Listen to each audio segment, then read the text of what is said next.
حضرت ابراہیم علیہ السلام کی عادت تھی کہ مہمان کے بغیر کھانا نہیں کھاتے تھے، اور جو کھانا مہمان کے ساتھ کھایا جائے اس کا حساب بھی نہیں ہوگا۔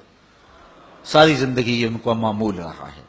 ایک دن بھوک لگی، گھر والوں کو کھانا پکانے کا کہا اور خود مہمان ڈھونڈنے نکلے۔ ایک شخص کو جو کہ بوڑھا تھا لے آئے، دسترخوان پہ بٹھایا، کھانا جب لگ گیا تو اس کو کہا اللہ کا نام لے کے شروع کرو۔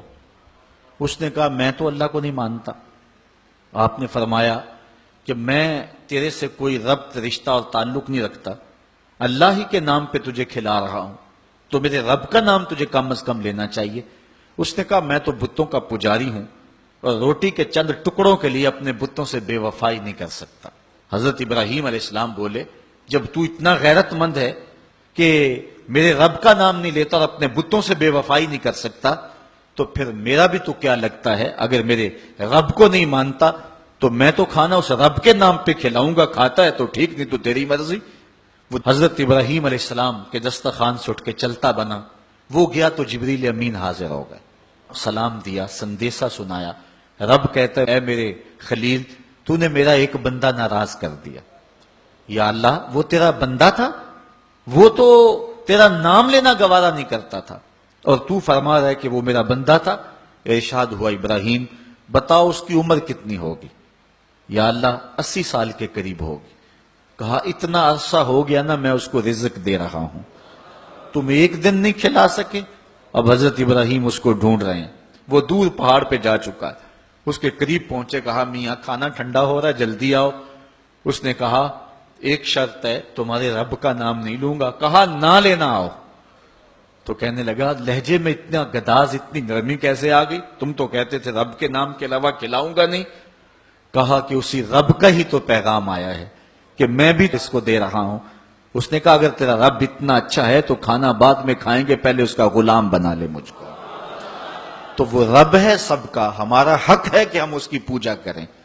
تو اللہ تعالیٰ جل شانہ نے ارشاد فرمایا یا ایھا الناس اعبدوا ربکم، اپنے رب کی عبادت کرو۔ ایک تو وہ تمہارا رب ہے، اور پھر الذی خلقکم، اس نے تمہیں پیدا بھی کیا ہے۔ توجہ چاہوں گا، کتنی شان ہے کہ اس نے تخلیق بھی کیا اور پھر اس نے تمہاری تربیت بھی کی۔ جو تخلیق بھی کرے اور تمہاری تربیت بھی کرے، کیا اس کا حق نہیں ہے کہ اس کی حضور سجدہ ریزیاں کی جائیں؟ ساری زندگی انسان ماں کی خدمت کرتا رہے تو بتاؤ ماں کی خدمتوں کا بدلہ دے سکتا ہے؟ ماں کے پیار کا صلہ دے سکتا ہے؟ تو انسان جتنی مرضی خدمت کر کے ماں باپ کو راضی کرنے کی کوشش کرے وہ تو راضی ہوتے ہیں، بلکہ نالائق اولاد کے لیے ماں باپ کی دعائیں اور زیادہ ہوتی ہیں۔ تو انسان ان کی خدمت کا حق نہیں دے سکتا۔ ماں باپ کے اتنے حق کیوں ہیں؟ اس لیے کہ ماں نے بیٹے کو جنم دیا، جس نے جنم دیا ہے اس کے اتنے حق ہیں، تو جس رب نے خلق کیا ہے اس کے کتنے حق ہوں گے؟ جس نے تخلیق کیا ہے، دست قدرت سے بنایا ہے، تو پھر اس کے کتنے حق ہوں گے؟ تو مجھے بتائیے اس شخص سے بڑا بدبخت کوئی ہو سکتا ہے جو اللہ کے حضور سجدہ ریزی نہیں کرتا؟ صبح کے وقت چڑیاں بھی اللہ کا نام لے رہی ہوتی ہیں، حشرات الارض بھی رب کا نام پکار رہے ہوتے ہیں، بلوں سے سر نکال کر جانور بھی اللہ کا نام پکار رہے ہوتے ہیں، اور اس شخص سے بڑا بد نصیب زمانے میں کوئی نہیں ہے کہ جو اللہ کی حضور جھکنا نہیں جانتا، جو اللہ کی حضور جو ہے وہ عبادت کا سر نہیں رکھتا۔ وہ رب ہے جو تمہیں پیدا کرنے والا ہے۔ ماں کے رحم کے اندر کون نقش و ونگار دینے والا ہے؟ کس نے گوشت کے لوتھڑے کو بولنا سکھایا ہے؟ کس نے چشم خانوں کے اندر روشن چراغ رکھ دیے ہیں؟ اور کس نے سر کے اندر ایک نشیط اور روشن دماغ رکھ دیا ہے؟ کس نے ہاتھوں کو پکڑنے کی قوت دی اور کانوں کو شنوائی کی طاقت دی؟ اور کس نے جو ہے وہ سونگھنے کی قوت اور قوت شامہ ناک کے نتنوں کے اندر رکھ دی؟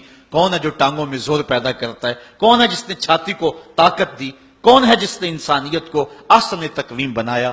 انسان، کیا تیرا حق ہے کہ مسجد کے قریب سے تو گزر جائے اور اللہ کا نمائندہ پکار رہا ہو حی علی الصلاۃ حی علی الفلاح، آجا نیکی کی طرف، آجا نماز کی طرف، اور تو جو ہے وہ اس کو سننے کے باوجود گزر جائے؟ ایسا ہو سکتا ہے کہ تو اس کے حضور آئے نہ، حاضر ہی نہ ہو؟ یہ بد نصیبی نہیں تو اور کیا ہے؟ اللہ تعالیٰ جل شانہ ہمیں اپنی عبادت کی توفیق نصیب فرمائے۔